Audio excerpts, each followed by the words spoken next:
E é isso aí, nós estamos iniciando mais um Godcast, o seu podcast cristão. Você já deve ter visto o tema aí, né? Evangelho on Demand, escolhe como você quiser. Tá na época dos streams, não é, Luca? É isso aí, né? Streaming, escolhe a série que quer assistir, a hora que quer. Até vou falar uma questão, meu filho não sabe o que é assistir comercial. E aí ele estava assistindo um desenho, começou o comercial e falou, quem tirou do meu desenho? E tem muito cristão assim hoje, crente assim hoje. Eu estou aqui hoje com o pastor queridíssimo, que semeou muita inteligência do Evangelho no meu ministério, na minha transformação, no meu processo de ressignificação. É uma honra tê-lo aqui. Zé Bruno. Tudo bom, Rodrigo? Tudo bem, seja muito bem-vindo. Obrigado. Peço perdão que a minha voz está péssima. Eu tive uma faringite, enfim, mas estou me recuperando. Um pouquinho rouco só. Maravilha. E a agenda do resgate é uma agenda corrida, né? Não muito, não. Eu vejo sempre lá nas redes sociais. A gente toca, nós nunca paramos, mas o resgate nunca teve uma agenda muito lotada, porque nós começamos a banda em 89, começamos a banda em 89 e em 1993 eu já estava pastoreando, como pastor auxiliar numa igreja. Em 95 eu já assumi a primeira comunidade. Então, dos 33 anos de banda, no 5º ano da banda, a gente já estava pastoreando. Então, a vida toda, a banda foi um dos ministérios que a gente leva, né? Não é o principal. Tinha que conciliar. Então, nunca foi assim uma agenda muito grande. Mas, às vezes acontece de calhar 2, 3 semanas seguidas com um evento. E aí a idade também não ajuda. Aí a faringite e o púlpito. Pregação. Exatamente. O mais difícil da pregação é sair depois do culto e tomar o vento. Olha. Você tem que se cuidar. Pregou, né? sai, toma o vento, aí no outro dia. Depois de tantos anos eu voltei a fazer aula, a cuidar da minha voz. E eu tenho ficado bem melhor. É que agora eu peguei mesmo por essa gripe e tudo, então não tem a ver com. Mas eu tenho me cuidado mais. Sim. Não, e também eu acompanho, já fazem alguns anos, né? A pregação, ela é uma pregação também de linha contínua, não tem nada daqueles chavões lá. Não, eu deixei isso para trás. Mas é intensa, eu vejo que bom. Ainda mais quando fala sobre a verdade do Evangelho ali, sim. A exortação sempre muito precisa. Que bom. E é interessante porque tem surgido pessoas que realmente prezam pelo Evangelho, com uma entonação de voz mais eloquente. E é engraçado isso, né? Porque antigamente você falava, poxa, vou ouvir alguém que preza mesmo, né? Pelo Evangelho, ele ia pregar. Era muito calmo, bem litúrgico. E hoje você já tem essa eloquência, né? Eu não sei se é uma impressão minha somente. Eu nunca me preocupo, eu nunca parei para. Eu não tenho um projeto. Eu não fiz isso de caso pensado. Isso não foi sistêmico. Vou passar a pregar dessa forma. Foi natural.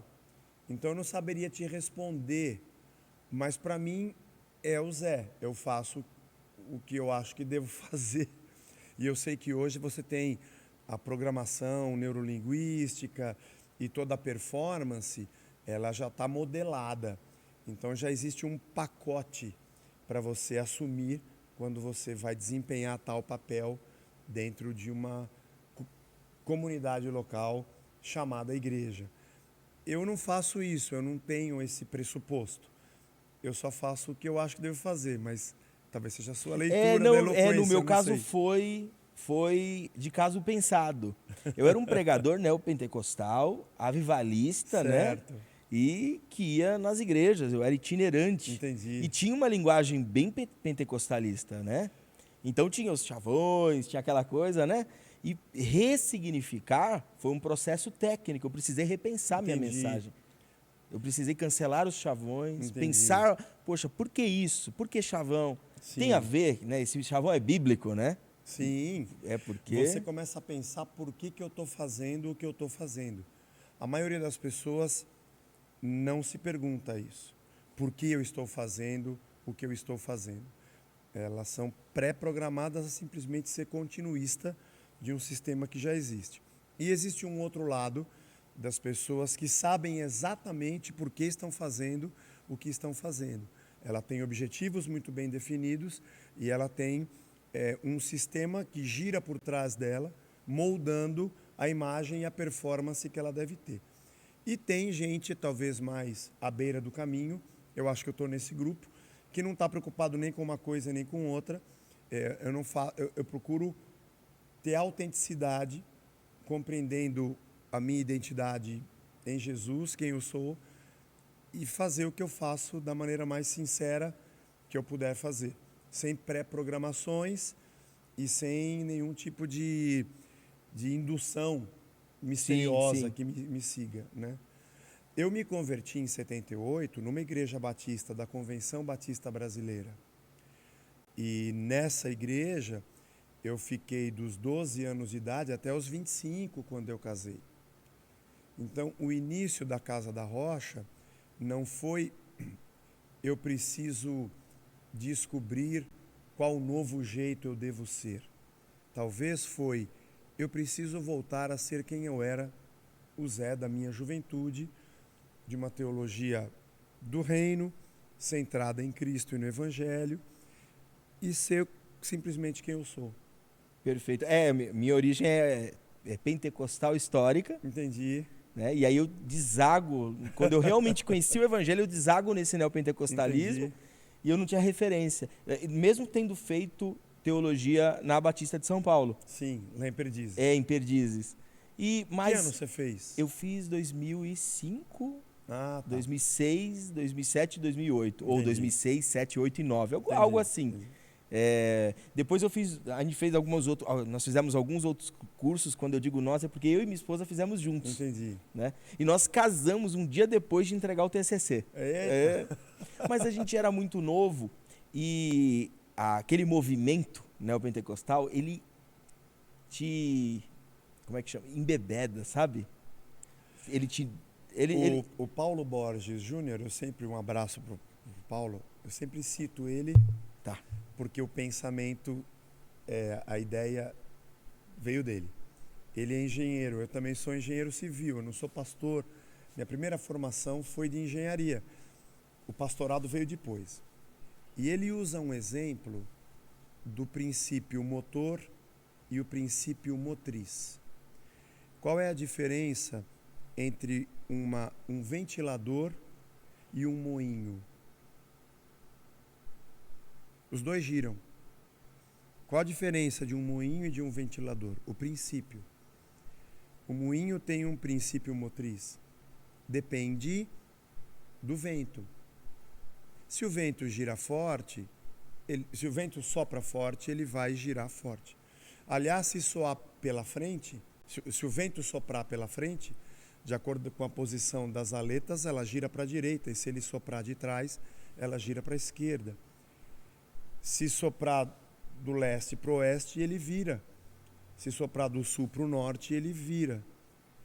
E se por acaso não soprar vento, ele não vira. A única coisa interessante é que quando sopra o vento e ele gira, ele produz energia. Ele gira um dínamo. Isso é muito legal. O ventilador, apesar de girar, ele tem um princípio oposto, um princípio motor. Ele não produz energia, ele consome energia. E ele não depende do vento, ele gera vento. E você escolhe a velocidade. E o interessante é que você posiciona para onde você quer que ele sopre. Então, quando você troca vento por espiritualidade, troca esse vento pelo movimento de espiritualidade, você percebe que algumas comunidades são ventiladores. Quando você entra, é uma ventania que você diz, meu Deus está aqui. Por trás daquilo tem uma energia sendo consumida, tem um sistema fazendo aquilo rodar, tem gente sendo consumida e sendo triturada para reproduzir aquele sistema, e não importa quem está por trás, porque se sai esse ou aquele, o importante é continuar dando energia para o ventilador, dar a sensação de que o lugar tem vento. E há comunidades, e eu me coloco também nesse modelo, em que a gente é moinho.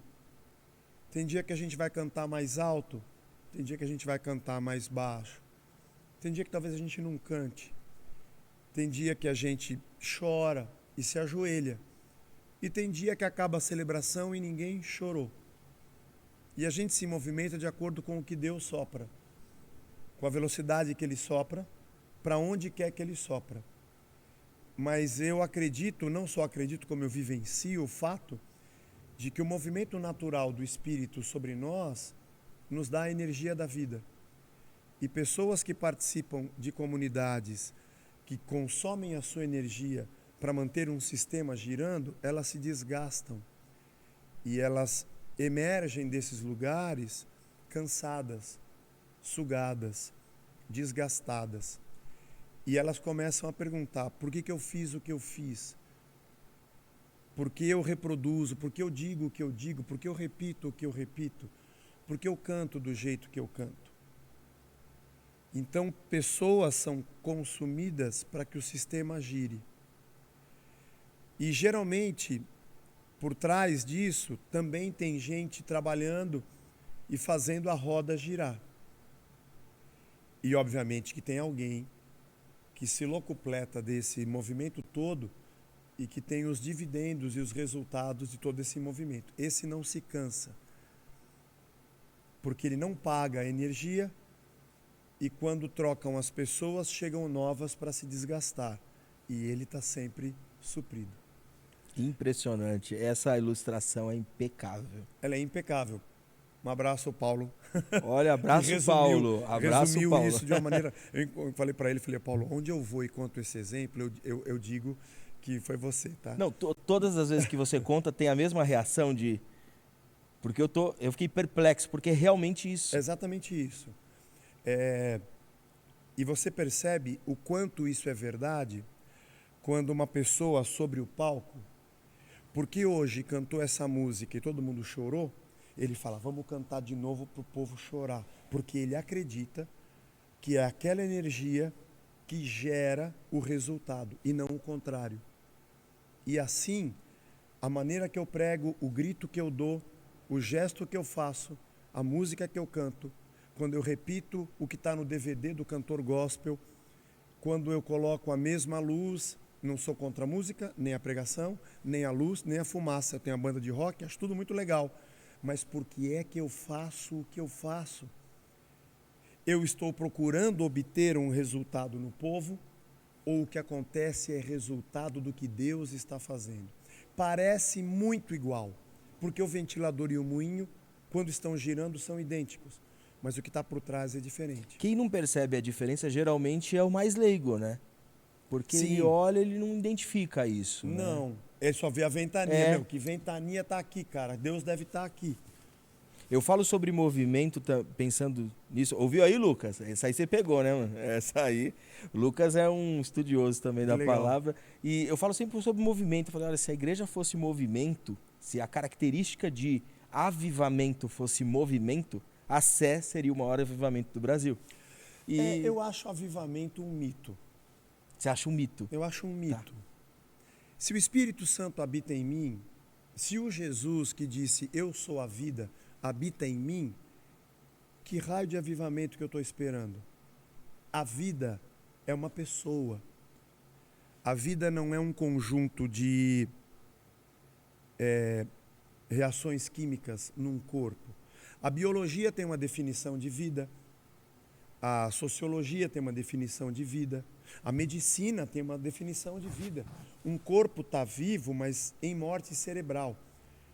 O corpo é dado como morto, mas tem tecidos que estão vivos. Cada área da ciência tem uma definição de vida. Nós conhecemos o Evangelho, nós sabemos que a vida é uma pessoa. A vida é Cristo. E Ele habita em nós pela fé, quando cremos nele. Não tem como eu tentar me avivar se a vida habita em mim. O que acontece é que nós transitamos no meio de um mercado de emoções e traduzimos as emoções em vivificação.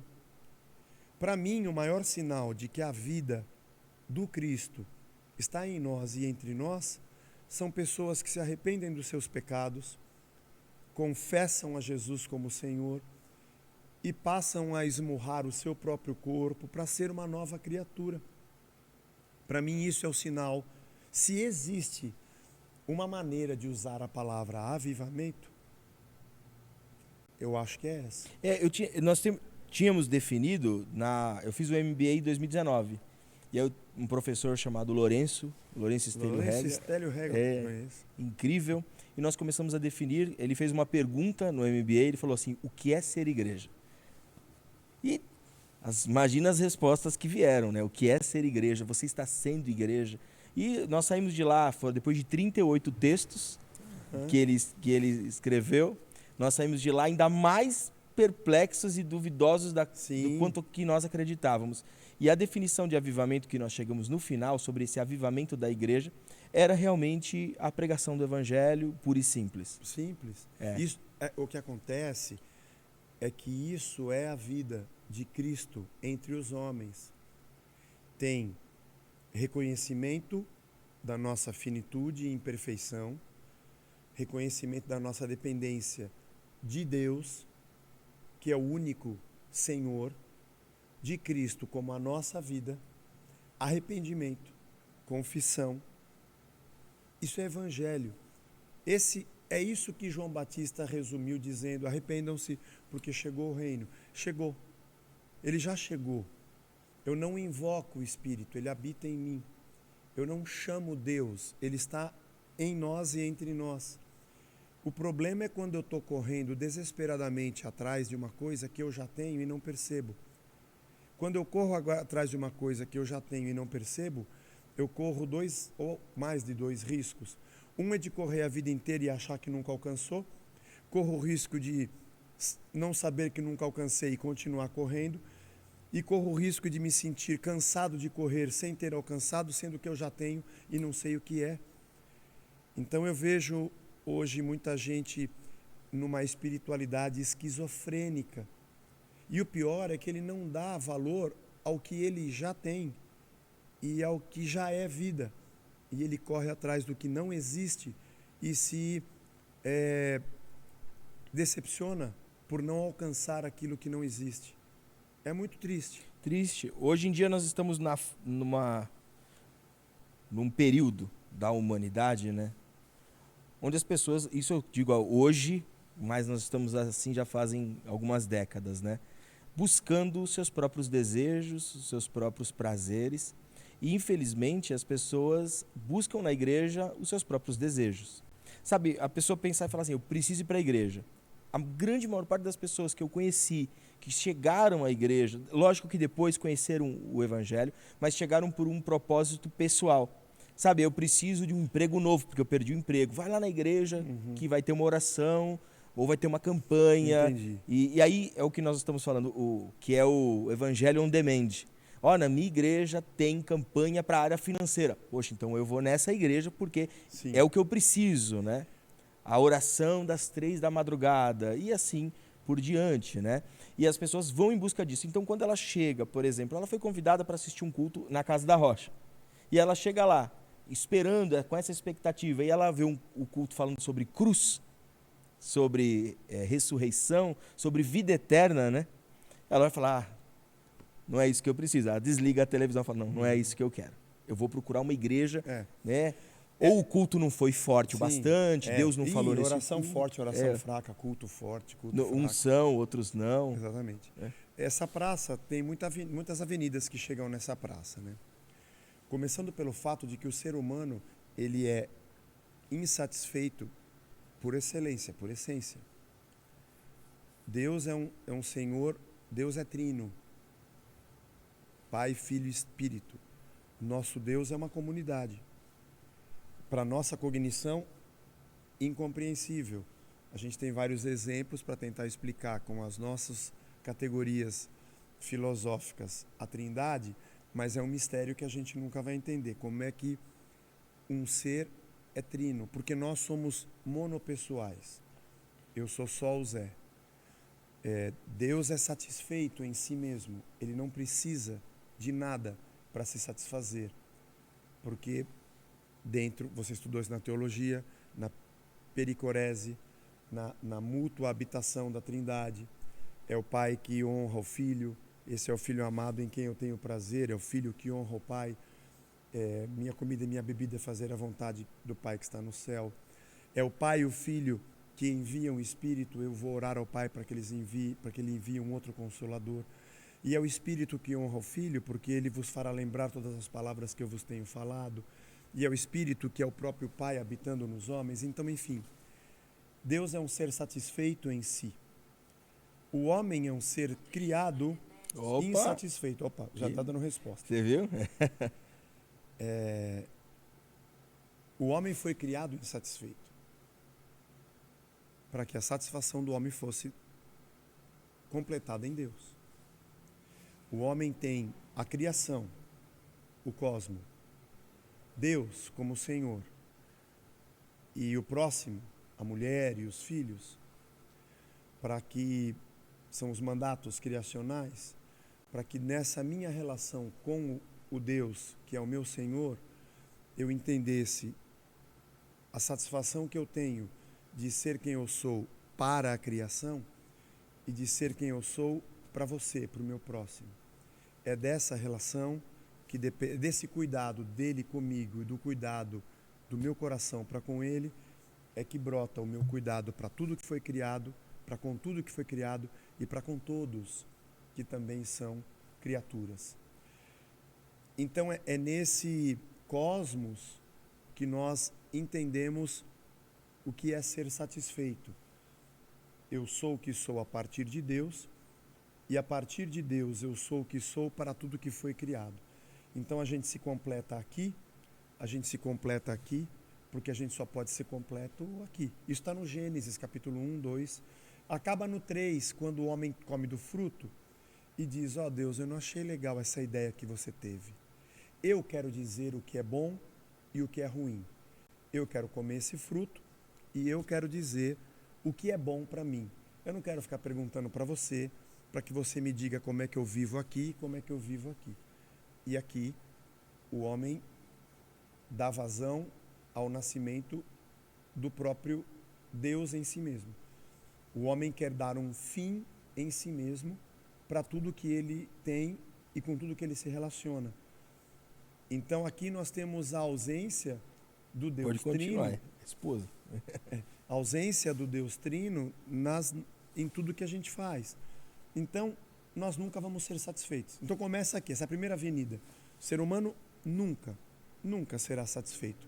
Enquanto ele procurar nessa terra ou em qualquer outra coisa, sem a ideia da onde ele veio, quem o gerou, qual a sua origem e qual o seu destino, porque Deus, ao mesmo tempo, é a origem de todas as coisas e o destino de todas elas. Porque dele, por ele e para ele são todas as coisas. Tudo vem dele, tudo subsiste por ele e tudo existe para ele. Quando eu perco esse ciclo, eu estou perdido completamente. Aí eu vou tentar, pode ser droga, pode ser mulherada, pode ser dinheiro, pode ser beberrão, pode ser com futebol, pode ser com esporte, pode ser com o que quiser. Eu vou tentar sempre preencher o buraco que eu tenho, que é do tamanho de Deus. Uma das primeiras aulas eu tive com o Saião. Ei, Luiz Saião, Luiz Saião, mestre. Ele é mestre. Eu sempre digo que ele é um dos maiores teólogos vivos sim. Da história. E será, sempre, eu amo. Sempre. E ele falou sobre Nefesh Hayah, que é a garganta vivente, né? A garganta sedenta. Ele demonstra isso no hebraico, ele é impecável, né? Sim. E ele fala sobre essa sede do homem, ou seja, nunca será suprido. O problema é que quando nós temos na história o evento Cristo, quando Deus quer... Isso no ponto história, né? Porque Deus não está no tempo. Deus é eterno. Nós estamos no tempo. Nós temos começo e temos fim. Deus é maior do que o tempo. Sim. Deus é eterno. Nós imaginamos o que deva ser o infinito, que tem começo e não tem fim. Mas nós não vamos nunca conseguir entender ou imaginar o que é o eterno, que não tem começo e não tem fim, que é o que ele falou para Moisés. Quem é o Senhor? Moisés, caramba, não vai dar para te explicar. Eu sou o que eu sou. Tudo bem? Você existe no tempo, mas eu sou o que eu sou. Eu sou a razão de você existir. Quando Cristo, que está na eternidade, se manifesta no tempo que é criado por Deus, era para todos nós olharmos para ele e dizer, caramba, tem alguma coisa errada com a gente. Porque como Paulo diz em Colossenses, se ele é o primogênito da criação, ou como João diz no Apocalipse, ele é o alfa e o ômega, se ele é antes de todas as coisas, se ele é o princípio e o fim, se nós viemos dele, alguma coisa aconteceu de errado no meio do caminho, porque nós somos muito diferentes dele. Isso aqui que eu vivo não é vida, ele é a vida. Isso aqui que eu tenho não é existência, ele é a existência. Os caminhos que eu escolhi não são caminhos, ele é o caminho, e as verdades que eu acredito são mentiras, porque ele é a verdade. Portanto, o evento Cristo é a manifestação de Deus para o homem, dizendo, vocês entendem o que aconteceu de errado para vocês, com vocês. Por isso que o primeiro Adão está no primeiro jardim, que é o Éden. Sim. E Deus diz para ele, se você me obedecer, você vive. E ele preferiu desobedecer e morrer. E o segundo Adão, que é Cristo, que está no segundo jardim, que é o Getsemane, Deus fala, se você me obedecer, você vai morrer. E se você desobedecer, você continua vivo. E ele preferiu obedecer. Então, ele é a ressurreição, ele é a vida. A igreja de Cristo, agora estou falando da igreja de Cristo, não estou falando das igrejas, estou falando da igreja de Cristo, é aquela que compreende que a razão da vida está nele. E ela é a que anuncia para o mundo que isso aqui não é vida e que a vida é Cristo. O problema é que o sistema cósmico caótico da Terra engoliu a lógica da igreja. Não a igreja de Cristo, porque ela é imaculada, mas a igreja sistêmica, institucional.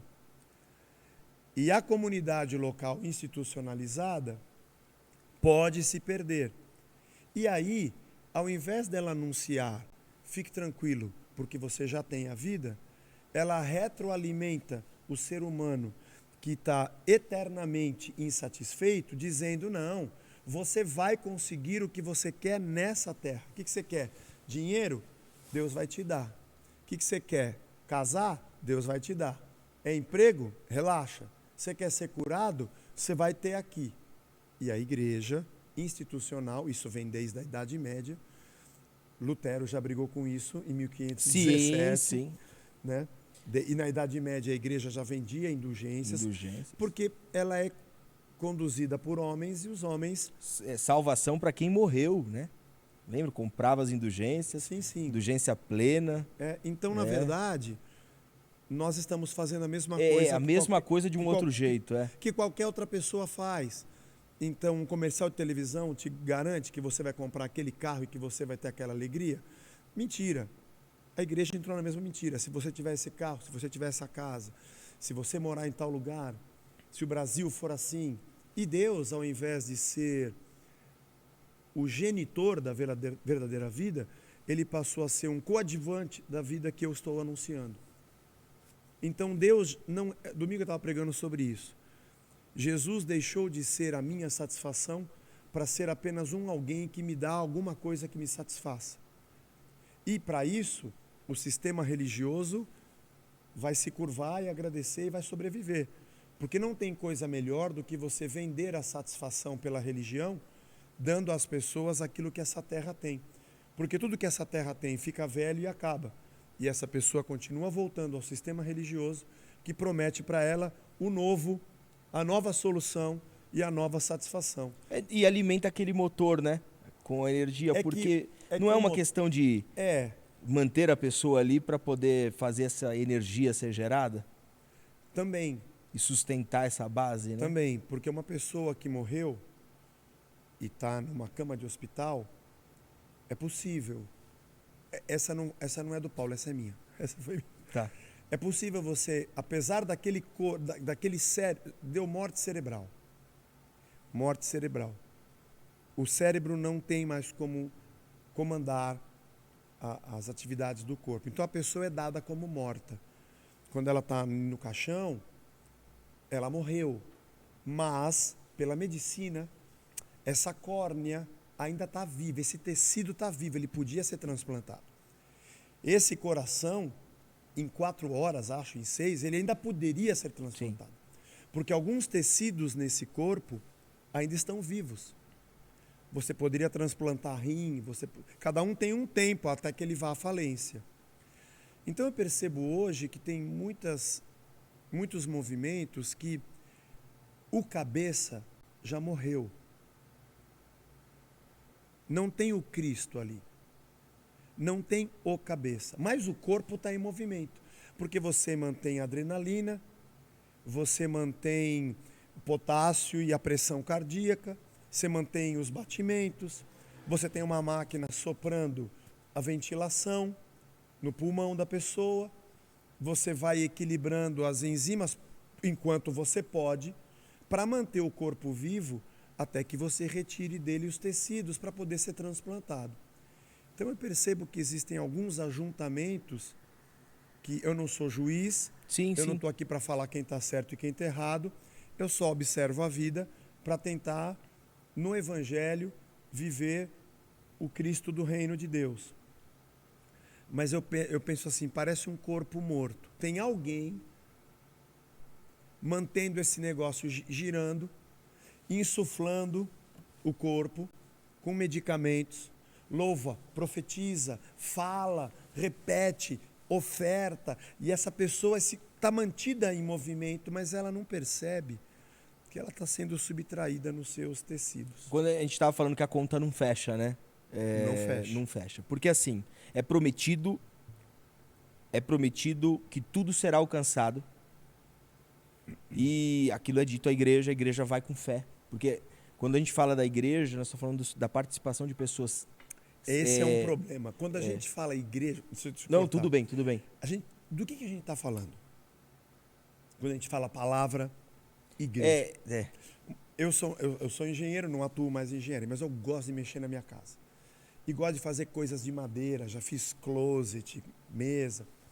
E fui pastor no Rio de Janeiro, uma época. E eu lembro que nós chegamos lá e uma irmã foi conversar com a minha esposa.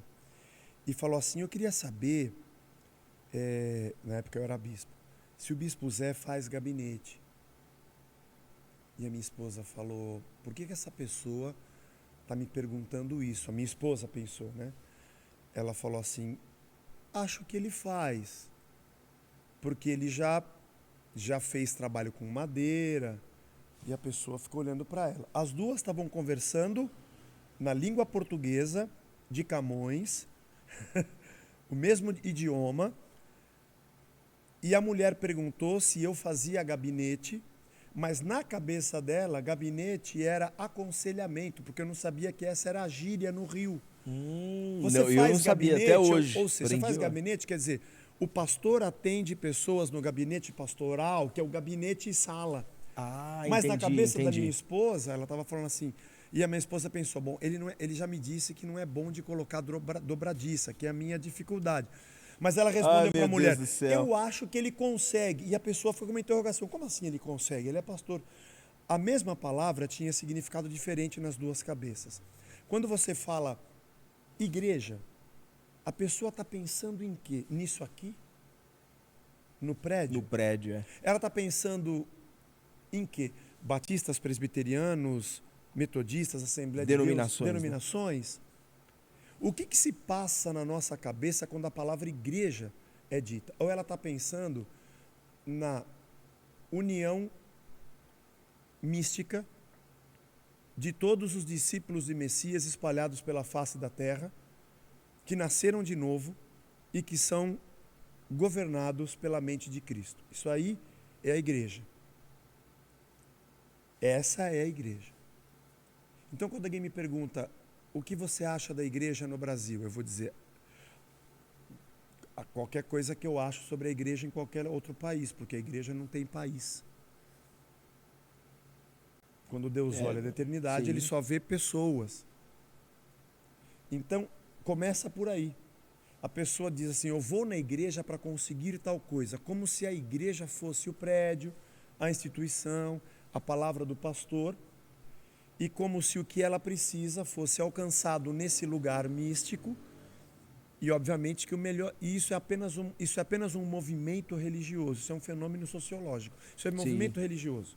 Não precisa nem ter Deus para existir religião. Não, eu até falo, religião existe é o por si CEP só. sagrado, né? CEP sagrado. Vou ali naquele local, que naquele local... Naquele dia, aquele naquela hora, dia, com aquela pessoa, cantando aquela música, com aquele pastor, entregando aquele dinheiro, fazendo essa equação, tanto dinheiro mais a pregação dividido pela minha fé, entre parênteses, multiplicado pelo valor da profecia, elevado ao quadrado do Espírito Santo, é igual a milagre.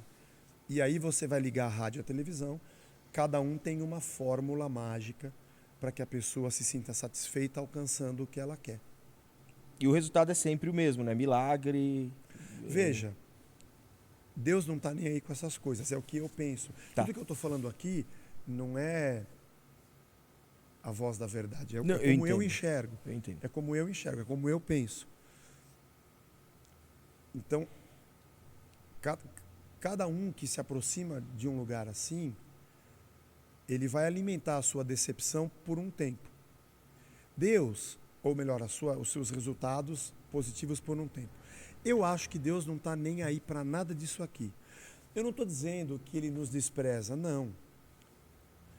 O Espírito Santo não precisa que o moving light se mexa para que ele toque na vida de alguém. Acho que Deus fica olhando e pensa assim, o que eles estão fazendo? Ele não precisa que eu diminua a luz e solte a fumaça para que ele entre no coração de alguém, porque senão ele não teria feito isso por séculos. Ele não precisa que toque uma musiquinha por baixo da pregação. Acho que Deus olha e fala, o que eles estão fazendo? Mas, apesar disso, ele se revela, ele abençoa, ele cura, ele salva, ele reconcilia, porque ele é Deus. Deus faz o que ele faz porque ele é quem ele é. Eu é que não posso fazer o que eu quero a partir do que ele fez.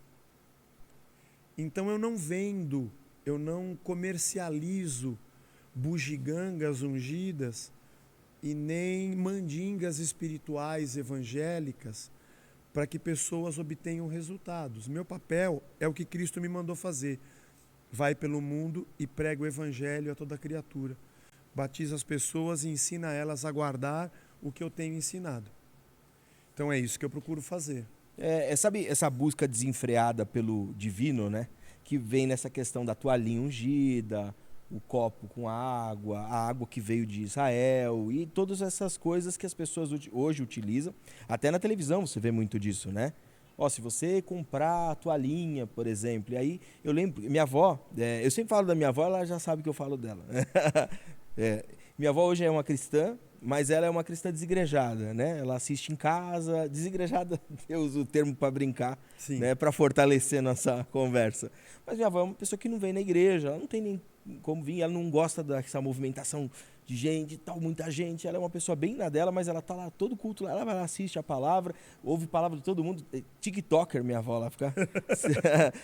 E toda vez que ela vê uma palavra bonita, ela vem e me mostra, ela gosta de música também, não só cristã, essa música gospel, né? Ela gosta de música bonita, ela gosta de sertanejo, ela chora, e eu sempre converso com ela, eu sempre converso com ela sobre isso, mas é uma questão, minha avó, ela é melhor hoje, né? Porque ela já foi de uma igreja que ela chegava quinta-feira e ela falava assim, de uma da instituição. igreja de Cristo ela sempre foi. Esse é um vício de falar igreja. Mas ela fazia parte dessa denominação, né? E quando ela não tinha dinheiro para poder levar, para pegar as pedras para derrubar o gigante ou algo assim, aquela semana ela ficava muito para baixo. Sabe, você via, minha avó estava demolida, ela não ia conseguir pegar o pãozinho para colocar no arroz. Sim. Ela falava, nossa, esse mês vai ser difícil. E eu vejo essa libertação da religiosidade, dos padrões, dessa cosmovisão, sabe? De religião de mercado mesmo, que ela foi livre disso. Sim. E hoje, lógico, ela foi livre na terceira idade, né? Mas hoje eu converso com ela sobre evangelho, ela sabe muito mais o que é evangelho do que ela sabia antes. Uhum. Mas para ela se libertar disso, sabe, deixar essas práticas, foram anos. Foram anos, assim, 5, 6 anos, até ela reconhecer o evangelho. Foi muita conversa para ela se desapegar, porque é muito difícil. Eu encontro hoje diversas pessoas que chegam, muitas vezes até com algumas deficiências psicológicas, que se ela não acordar 3 horas para fazer aquela oração, um demônio entra e incorpora no marido e ele briga com ela no outro dia. E nós estamos falando de uma psicose quase, Sim. chegar ao ponto. Pessoas que têm chegado assim, e quanto mais chegam dentro da igreja, e quando você prega sobre esse evangelho que tudo está em você, ela fala, não pode ser, eu estou há 30 anos tentando pagar essa conta. Mas eu acho que é o elemento mais importante que diferencia a fé cristã de qualquer outra religião, é a graça. Qualquer religião, Sem dúvida. qualquer religião funciona na lógica do mérito. Qualquer religião. Eu preciso pagar para que a divindade me abençoe. Qualquer religião na história da humanidade, hoje, em qualquer país, oriental, ocidental, religião funciona nesses termos. Ela usa... vai sair um livro que eu fiz sobre os diálogos de Jesus, e o primeiro que eu estou lançando é sobre os diálogos de Jesus com os religiosos. Eu não sei quando vai sair o podcast, mas deve ser para o final de 2022 e início de 2023 que deve sair. E uma das sessões eu gasto um pouco de tempo para falar sobre isso, de que a religião funciona com o eixo do medo, da culpa e do benefício. Por que eu tenho que fazer? Senão Deus te mata. Medo. Então eu vou e faço. Puxa, mas eu errei. E agora? Culpa. Paga. Vem e faz tantas coisas para você ser liberto da sua culpa. Ah, mas eu estou precisando de tal coisa. É o benefício, né? Vem e faz isso aqui porque ele vai te beneficiar. Então a culpa, o medo e o benefício, eles formam um sistema dentro da psique e a pessoa está sempre presa àquilo. Quando Cristo disse que o preço foi pago, que a culpa foi levada e que tudo o que você precisa já está nele, isso é muito libertador. É que quando alguém está muito preso a esse sistema meritocrata, isso para ele é apostasia. Porque o único mecanismo que ele tem de manifestação de fé é pagamento de tributo, de ritualismos, e ele se sente bem assim. Eu acho que é por isso que eu já fui mais amargo e mais azedo. Eu tô melhorando. Hoje eu não combato essas coisas. Eu apenas ensino as pessoas que eu conheço a viverem com Cristo. Porque nessa miscelânea toda, tem pessoas que estão dentro desse sistema com a maior das boas vontades. Ela está ali dizendo, eu estou servindo a Deus. É isso, eu não tenho dúvida. E ela está fazendo sinceramente, ela só não faz diferente porque ela foi doutrinada desde que ela se entende por gente, porque a fé cristã foi transformada numa religião meritocrata que gira na lógica do medo, da culpa e do benefício. Ela não consegue louvar e adorar porque ela ama a Deus. Essa libertação. E tem líderes que mantêm esse ciclo não por mal, porque eles foram ensinados e doutrinados a reproduzirem o sistema.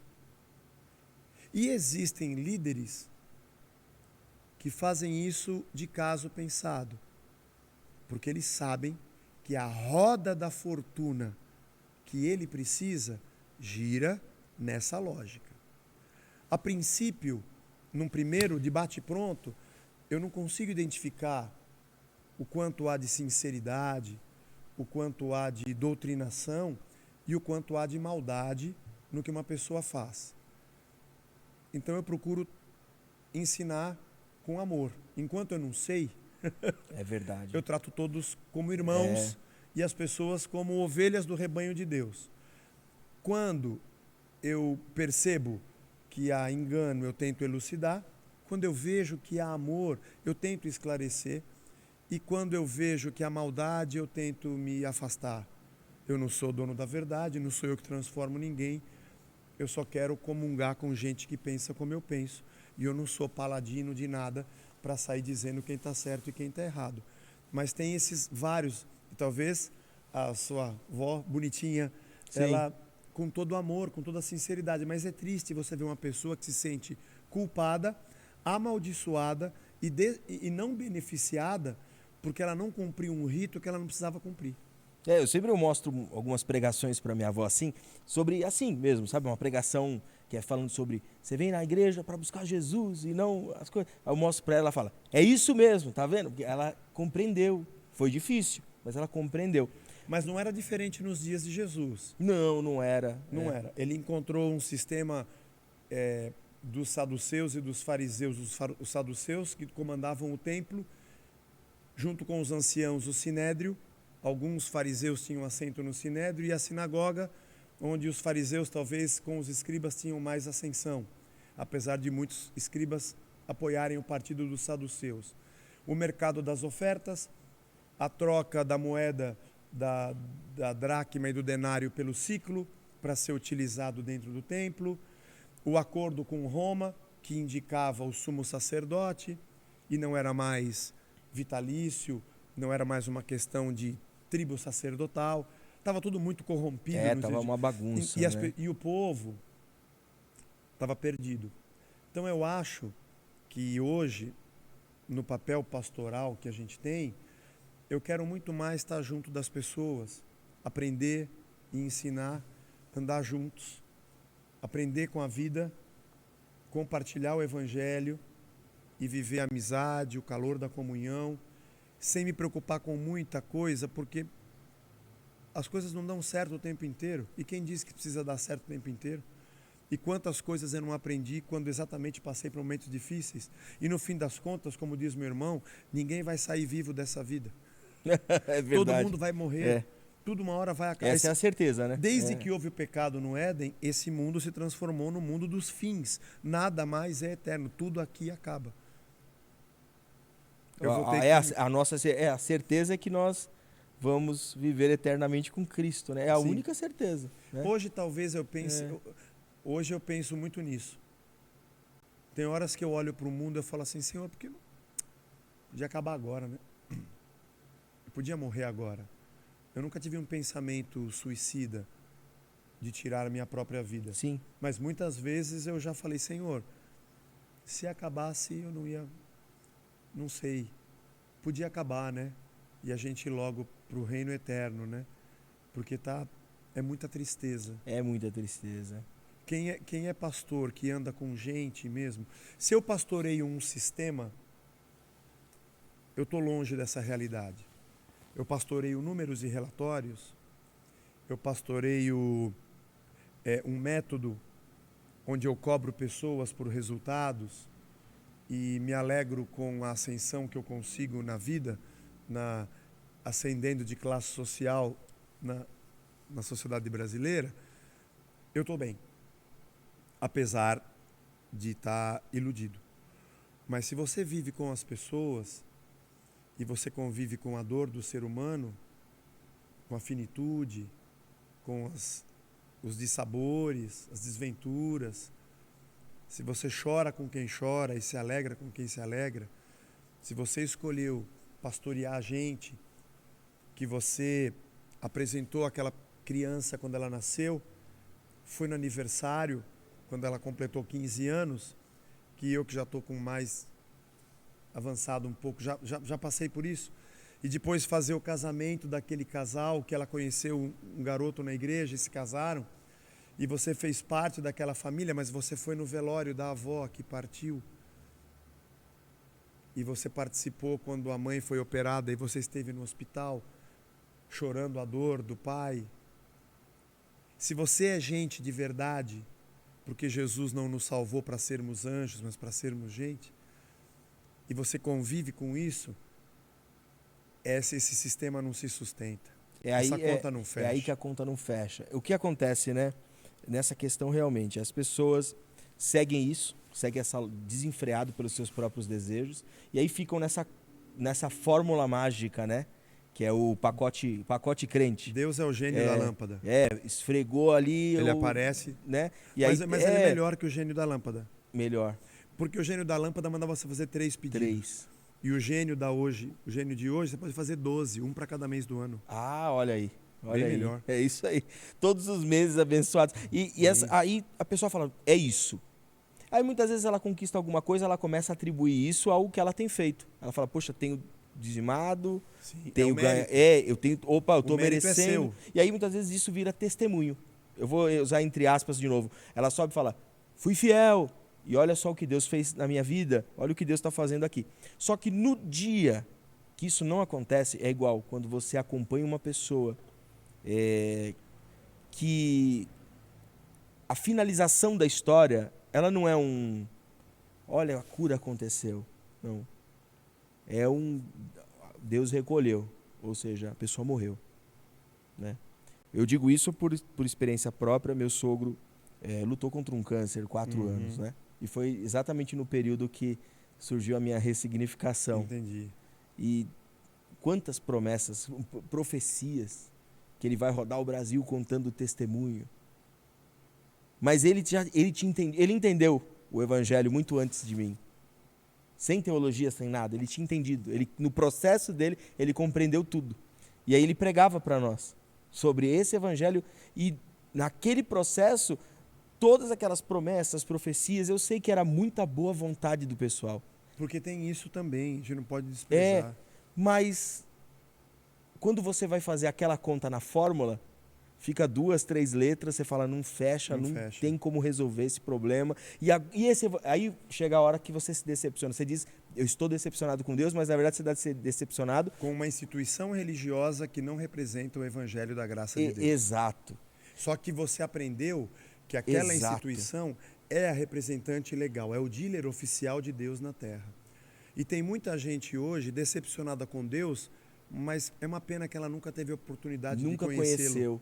Ela só conheceu um sistema religioso que dizia para ela que Deus estava por trás daquilo. O testemunho é uma coisa muito maravilhosa. Eu contar para você as coisas que eu vivi e o que Deus fez na minha vida, e você contar para mim, edifica a mim e edifica a você. Ao mesmo tempo que eu contar para você as dores que eu passei, quando você estiver passando a sua, também te edifica. Porque eu tenho a alegria de Deus, não só porque Ele me deu vitórias, mas porque Ele esteve comigo no dia em que eu estava caído. Porque nem tudo nesse mundo é confete e serpentina. Nós nos edificamos com os testemunhos, mas o sistema religioso traga o testemunho para que seja uma fábrica reprodutora de motivação meritocrata. Então é o cara que sobe aqui na frente, que cumpriu com todos os rituais e recebeu a bênção, que incentiva os outros a continuarem fazendo com que a roda gire. Veja, Deus talvez tenha mesmo curado aquela pessoa. Realmente. O problema é que o sistema, ao invés de atribuir aquilo ao Senhor e glorificar a Deus, escreveram aquele mérito no currículo institucional religioso para que as pessoas se curvem ao sistema. É muito sutil, é muito tênue a linha que separa. Discernir essas coisas não é fácil, quanto mais para uma pessoa que está frequentando uma comunidade. Por isso que Jesus disse que a quem muito é dado, muito é requerido. Porque cabe a nós, pastores, dizermos para as pessoas que não é isso. Mas fique tranquilo, Deus está com você. Eu estou aqui com você hoje. Nessa manhã eu fui num velório de uma pessoa.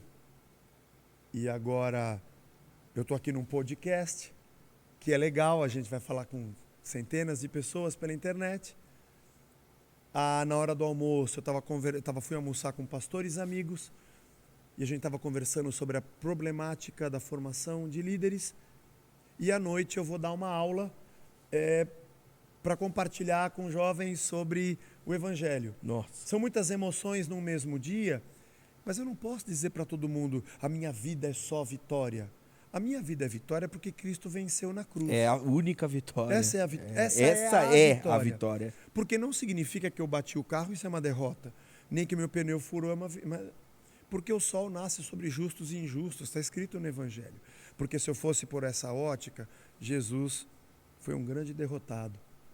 Rejeitado pelo seu povo, julgado como indigno, sendo o único perfeito, não tendo onde reclinar a cabeça, nascido numa família pobre, filho de carpinteiro, não pobre porque os carpinteiros eram uma boa classe dentro dos trabalhadores, mas um povo subjugado, pagando imposto para o Império Romano, e morreu da forma indigna, condenado à morte, né? Numa cruz, para todo mundo ver, num lugar para todo mundo ver que ele era um malfeitor. Mas a vitória dele não foi ressuscitar para vir cortar o pescoço de Herodes, Pilatos e sentar na cadeira de César. Foi voltar para a sua glória, porque aquela é a glória. Não é essa aqui. Então acho que cabe a nós essa conscientização libertadora de que tudo que eu preciso está em Jesus. Nós andamos aqui, nós estamos falando sobre a igreja on demand, né? Esse evangelho on demand, que é o evangelho das escolhas. É o mercado da religião. O mercado da religião.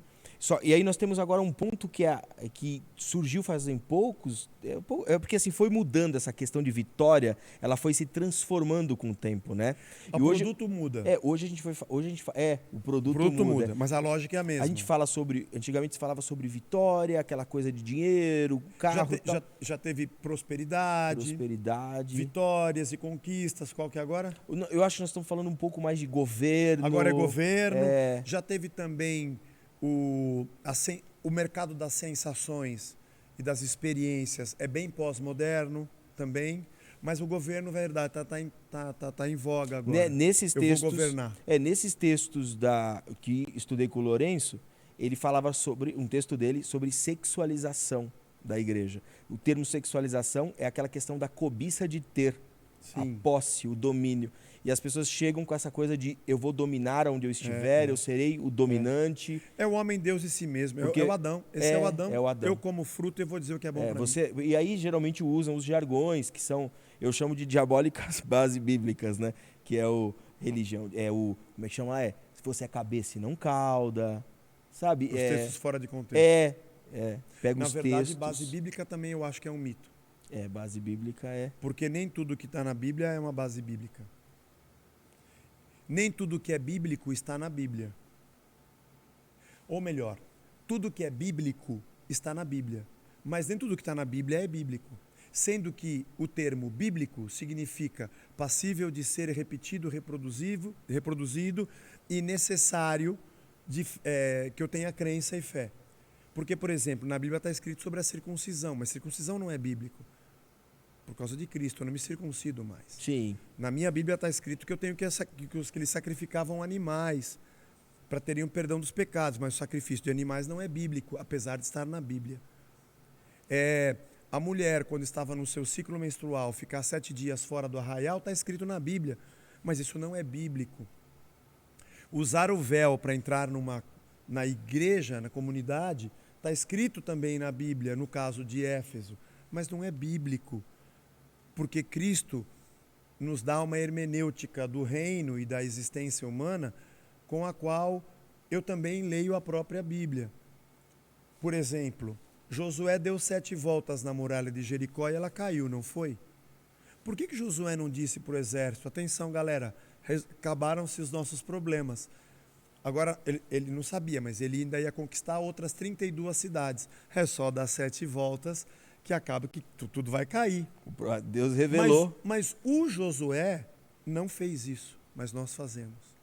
Nós transformamos o que está escrito na Bíblia num procedimento ritualístico, dizendo que é bíblico para obter o resultado que nem Josué fez. Tem um outro que eu acho fabuloso, que é quando as pessoas trazem as peças de roupa para Paulo e ele ora nas peças de roupa. E quando é colocado sobre os enfermos, eles são curados. Isso é um milagre fantástico. E que Paulo viveu e o Lucas escreveu, porque foi ele que escreveu Atos, porque ele viajou com Paulo. Beleza. Mas quando Paulo escreveu aos Coríntios sobre cura, Ele podia ter escrito: atenção, galera, acabaram-se os nossos problemas.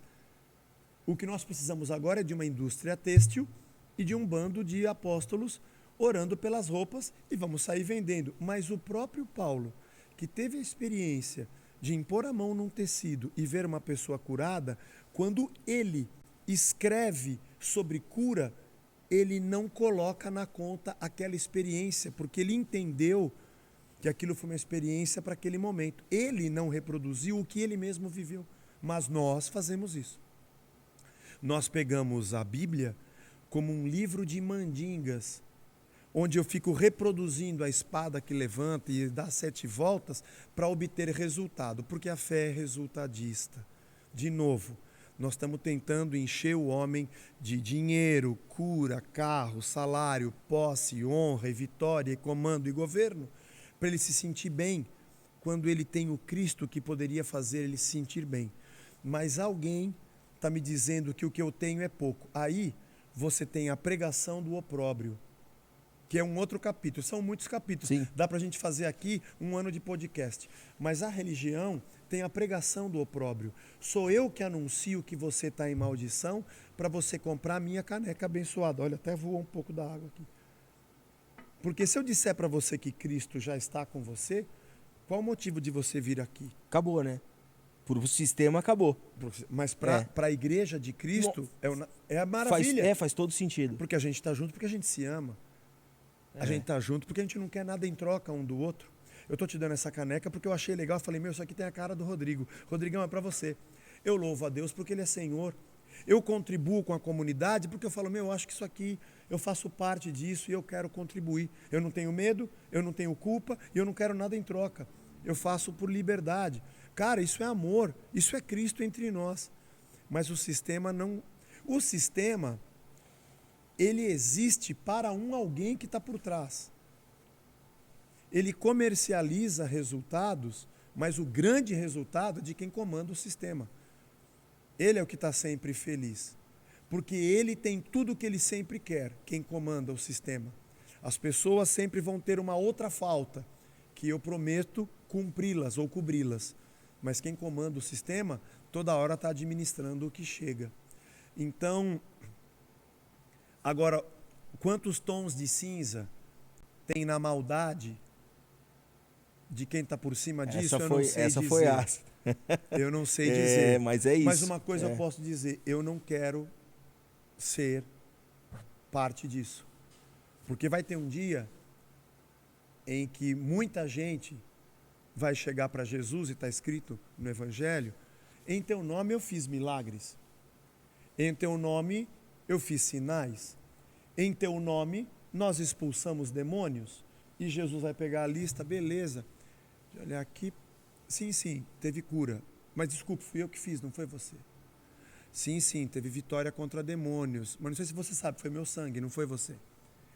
Sim, teve gente que prosperou, gente que foi liberta, mas não sei se você sabe, eu amo essas pessoas e morri por elas. Eu não dependo de você. Agora, você quer pegar esses feitos e colocar no seu currículo vitae? E colocar no seu currículo religioso? Para vir me dar uma carteirada? Deixa eu olhar aqui direitinho. Não vos conheço. O nome de vocês não está aqui. Por isso que nós temos uma liderança religiosa que apresenta o seu currículo de realizações e de efetividade, porque hoje você tem uma fé de performance e resultados para atrair pessoas, porque o meu restaurante é melhor do que o outro. Eu atendo mais rápido, a minha comida é mais quente e eu cobro mais barato.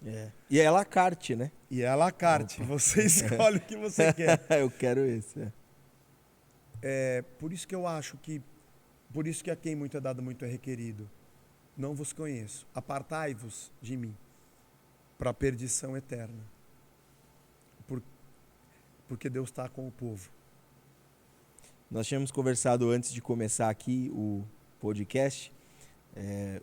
Era Bispo Zé Bruno, não era? Antes. E aí... Hoje eu não sou nada, eu sou só o Zé. Foi incrível. Eu sou pastor. Sim. É a função. Como função. Como função. Porque na igreja, por exemplo, tem irmãos que dão aula para as crianças, eles são muito importantes.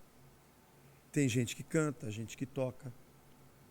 Segundo Atos capítulo 6, quando as mulheres gregas não recebiam o alimento, as viúvas gregas não recebiam e as judias recebiam na frente, que os apóstolos disseram, temos que colocar ordem nisso aqui. Escolham entre vocês homens de boa fama, tementes a Deus, cheios do Espírito, para organizar a distribuição do alimento. E é errado as mulheres judias terem e as viúvas gregas não terem. E vocês servem as mesas, enquanto nós vamos pregar a palavra. O interessante é que no original, e eu gosto muito de ler o texto original, servir as mesas é a diaconia do pão. E o pregar a palavra é a diaconia da palavra. Porque numa comunidade só tem duas coisas para fazer: quem serve pão e quem serve palavra. Tem os irmãos que servem no mecanismo, quem abre a porta, quem acende a luz. E tem os irmãos que servem a palavra, cantando, pregando, ensinando. Mas todos nós estamos servindo. Porque a igreja é uma grande diaconia gerada pelo maior de todos os diáconos, que disse, eu não vim para ser servido, mas eu vim para servir e dar a minha vida em resgate de muitos. Então hoje eu tenho uma alegria muito grande de ser só o Zé, de servir, de andar com as pessoas, de não ter camarim, de não ter cadeira em cima do palco, de sentar no café junto com as pessoas e bater papo, e de saber que eu sou igual a elas. Eu tenho um ministério de ensinar a palavra por 40 minutos ali em cima, mas tem o irmão que ora, o irmão que visita, o irmão que dá aula, o irmão que canta, porque somos nós compartilhando o que Deus deu para cada um de nós, para a edificação de todos nós. Enchei-vos do Espírito, falando entre vós, vivendo entre vocês, com salmos, hinos, cânticos, com orações. A comunidade é um corpo vivo, e um corpo que tem duas cabeças é uma anomalia. Só tem uma. Pastor não é cabeça da igreja. Não. Ele é só mais um servo. Mais um servo. Eu falo isso, muitas vezes eu falo isso nas redes sociais, né? Eu ainda bato um pouco firme em algumas coisas nas redes sociais, mas muita gente chama de herege, porque é difícil compreender isso para quem nasceu no sistema, né? É muito difícil compreender que as pessoas não estão aqui me respeitando por uma unção, eles estão respeitando por amor. Sim. Sabe, é um respeito mútuo, sim, né? Eu vou pregar domingo na igreja. As pessoas não estão sentadas aqui porque existe uma unção especial que eles estão aqui porque eles te respeitam, porque eles te amam. Porque a gente gosta de estar junto. Porque a gente está junto. Porque não existe nada maior do que o Espírito Santo. Está em 1 João 2. A unção que nós recebemos dele permanece em nós. É verdadeira e não falsa. E não é necessário que ninguém venha com outra coisa para nós, porque nós já temos tudo o que nós precisamos. Porque a unção que está em nós, que é o próprio Espírito. Aliás, a palavra unção só aparece 2 vezes no Novo Testamento. Depois de Cristo, a palavra unção não aparece mais. E depois de Cristo, a palavra ungido só aparece com relação a Cristo. Porque a palavra ungido, que é Christos, em grego, sim, Paulo jamais diria, eu sou Christos. Nunca. Não sou. Todos eles diriam, nunca. Só tem um Christos agora, que é o cabeça. E nós somos parte do seu corpo. Então essa venda... Aí tem outro capítulo, vamos abrir outro podcast. Sim. Que é a imagem veterotestamentária do líder totalitário, que sem ele a nação e o povo não é abençoado. E se perdeu a tipificação do líder em Cristo, isso é hermenêutica, de que não existe mais cabeças e ungidos. Todos nós aqui estamos na graça de Deus. A gente está junto porque a gente se ama, porque somos membros uns dos outros. Juntos nós aprendemos uns com os outros. Juntos nós adoramos comunitariamente. Juntos nós cumprimos a nossa missão, nos curamos, nos edificamos e somos felizes na irmandade. Se eu olhasse para os meus 3 filhos e descobrisse que eles só me abraçam e me beijam porque eu vou comprar alguma coisa para eles... Tristeza. Ia ser muito triste. Deus, ia ser muito triste. Se eu como pai, agora eles já estão grandes, né? Um já é até casado. Eu descobrisse que sempre que eles me disseram, pai, eu te amo, foi porque eles tinham algum interesse, ia ser muito duro. se eu descobrisse que eles se aproximassem de mim por aquilo que eu pudesse dar a eles e não por aquilo que eu sou para eles, todo o meu amor e todos os sacrifícios que eu fiz por amor a eles, ia ser uma decepção que eu ia preferir morrer. Acho que não tem nada pior para um pai do que descobrir que o filho, para um pai ver 2 filhos brigando por causa da herança, quem vai ficar com a casa ou com o dinheiro, cara, ia ser muito triste. Mas eu sou feliz, porque eu não sou rico nem milionário, mas meus filhos não estão preocupados com isso. E eu não estou preocupado se eles vão me dar um presente muito caro no Dia dos Pais ou não. Aliás, eu estou muito preocupado. Eu só queria saber se eles vão chegar na hora do almoço no domingo, que eu quero almoçar com os meus filhos. Cara, como se perdeu o amor. Como se perdeu a graça. Não na igreja de Cristo. Porque a igreja de Cristo é só isso aí e ela continua existindo na face da terra. E sempre que eu encontro alguém que pensa igual, eu falo, opa, estou na igreja de Cristo. A única coisa é que a gente lamenta que muita gente chame comunidades religiosas unicamente de igreja e vendam um ideal que não é o reino de Deus. Mas essa é a vida. Nossa, e ninguém vai conseguir mudar eu me isso. emociono fácil, viu? Eu começo a falar do evangelho, eu já me emociono. E a forma simples de explicar o evangelho como essa é fácil de entender. É só prestar atenção, você que está assistindo o nosso podcast, ouviu o amor simples da forma mais gratuita possível, né? Porque nós somos amados sem merecer, por Sim. misericórdia. Por misericórdia. Não temos direito nenhum, fomos chamados de filhos. Cara, eu nem era da família, ele me fez sentar na sua mesa. Ontem eu ministrei sobre os talentos, né? E sempre quando eu vou ministrar sobre os talentos, eu leio muitas obras, né? Geralmente eu gosto de ler bastante, aí vou para os textos originais também. Mas sempre eu gosto de ouvir alguém ministrando sobre os talentos. E como é difícil encontrar uma ministração bíblica, né, sobre os talentos, né? E aí eu acabei, graças a Deus, encontrei o Carson falando sobre os talentos. E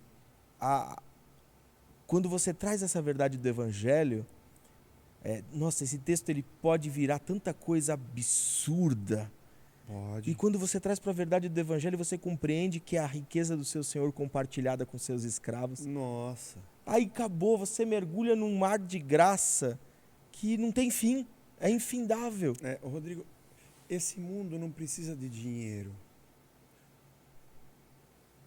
A terra tem toda a riqueza necessária para todo ser humano. Esse mundo não precisa de poder. A gente pode qualquer coisa porque está tudo aqui. Os homens não precisam de fama. A gente só precisa de amor. A gente só precisa da graça. É muito simples, mas é muito difícil. É muito difícil porque acaba... porque mexe com a ganância. Mexe com o pecado. Qual é o pecado? Segundo Tomás de Aquino, pecado é vanglória. Todo pecado nada mais é do que vanglória.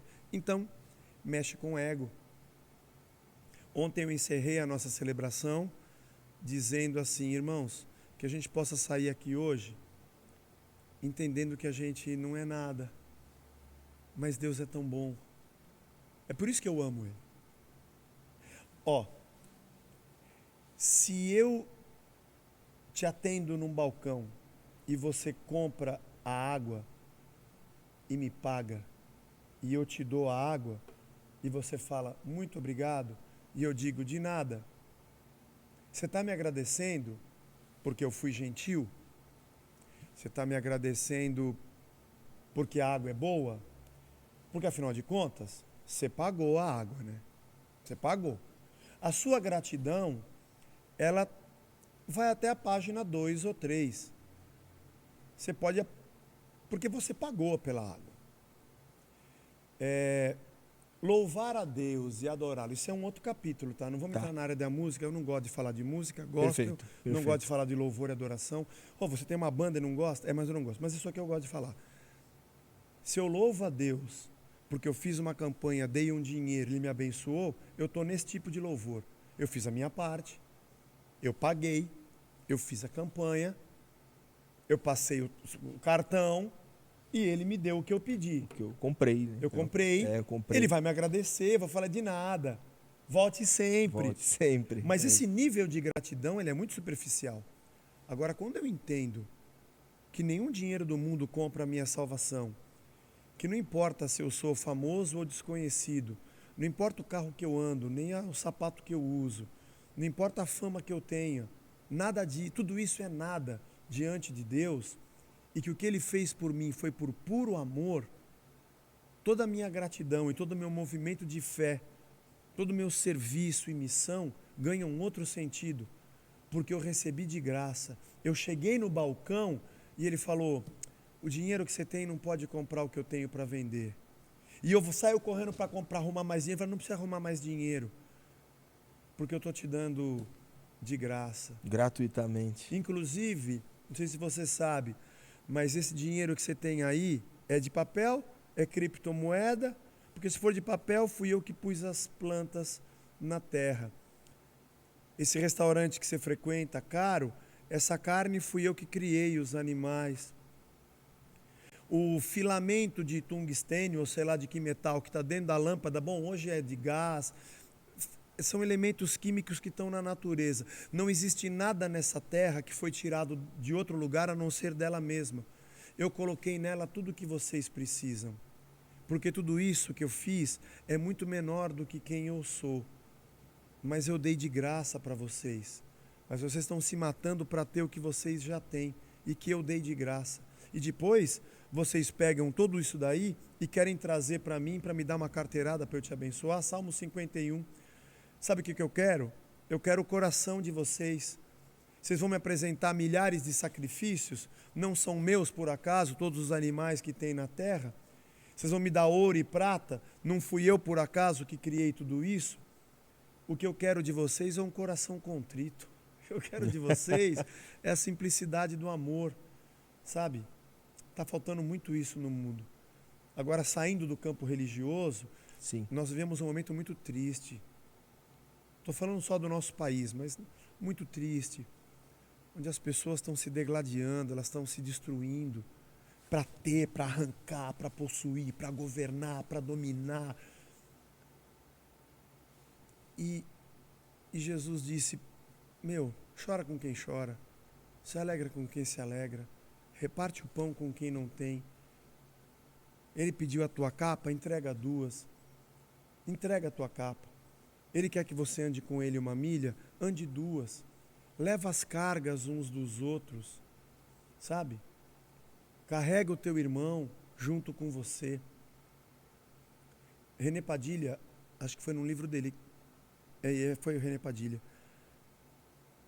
Quem foi a pessoa mais espiritual que já pisou nesse mundo? Jesus. Na verdade, ele era o próprio Espírito vestido de gente, né? Não tem ninguém mais espiritual do que isso. E quem foi a pessoa mais humana que pisou nesse mundo? Jesus. O sinal da minha espiritualidade não está nessas loucuras. Quanto mais espiritual eu sou, mais humano, mais gente, mais repartidor, mais servo, sabe? Mais coração eu sou. Acho que a gente só tem que procurar onde é que está. Essa igreja está espalhada pelo mundo. Sempre que eu encontro alguém assim, eu falo: que legal, achei mais um pedacinho da igreja de bom, Cristo. Vamos que andar. Bom. Foi muito bom ter conversado com você hoje aqui. Eu queria que você deixasse o endereço da comunidade Casa da Rocha. Procura lá. Ah, é? Porque, olha, tem gente precisando. Todo dia chega gente perguntando. Eu queria ir em um local que tivesse uma ministração. Nós estamos no YouTube, tem o nosso canal lá. A Casa da Rocha, vai achar. Quem está lá. E só pesquisar Casa da Rocha. Já acha lá. Pronto. Mas não é a Casa da Rocha. Sim, não sim. é o nosso endereço. Vem aqui, tá com você. Aqui no domingo também, à noite, está entendeu? junto. Tem um lugar também muito legal. A rua chama Mateus, Marcos, Lucas, João, Paulo, Tiago, Pedro. Né? Visita esse lugar. Pega uma linguagem bem simples e fica lendo esse lugar. Mas lê esse lugar você, orando ao Espírito. Porque as pessoas hoje não creem mais na Bíblia. Elas creem nas interpretações que as fizeram acreditar. Então lê, você vai achar um lugar incrível. Aí depois disso, é só você observar quem mais está lendo esse lugar, onde que eles estão se reunindo e vai junto com eles. Vai ser uma festa. E é fácil identificar, né? Na hora você já percebe e fala, é evangelho. Do Evangelho. Deus tem misericórdia de nós. Graças a Deus. Eu agradeço você que ficou até aí. Quer agradecer, por favor? Obrigado, Rodrigo. Obrigado pela chance, oportunidade Que de isso, novo que isso. da gente falar de Deus, do Evangelho. Espero que o podcast possa ajudar muita gente. E quem assistir e falar assim, esse cara tá falando besteira, nada a ver. Beleza, Deus te abençoe. Segue a vida. Vamos tomar um café e a vida continua. Olha, gratidão pela Vambora. sua presença. Como te disse, seus vídeos, lá quando eu comecei a encontrar, em 2018 eu já conhecia, né, pelo resgate, mas quando vi a sua ressignificação dentro do Evangelho, aquilo me trouxe Que legal, luz, fico feliz. sabe? E me deu muita força a voltar a estudar e trazer aquele ressignificar, que é muito difícil ressignificar algo que eu vivia ali tão Fico monotonamente. feliz de você ter visto os tombos que eu levei, mas você não viu as pingas que eu tomei. Feliz de poder, de alguma forma, ter contribuído aí com você. Mas espero que você seja muito abençoador das pessoas, siga o teu ministério pastoral. Você tem quantos anos mesmo? 34. Cara, que legal, queria ter 34 de novo, não dói joelho, sobe a escada correndo, né? É muito bom, joga bola, acerta o gol, né? Eu não sei jogar bola, olha meu Deus do céu. Segue aí, Deus te abençoe, no ministério, na missão e vamos pra frente. Graças a Deus. Obrigado você que ficou até aí. Lucas, valeu, cara. Obrigado mais uma vez. Foi bom hoje, graças a Deus. Godcast fica por aqui, o seu podcast cristão. Até a próxima. Obrigado, Zé. Valeu. Tchau.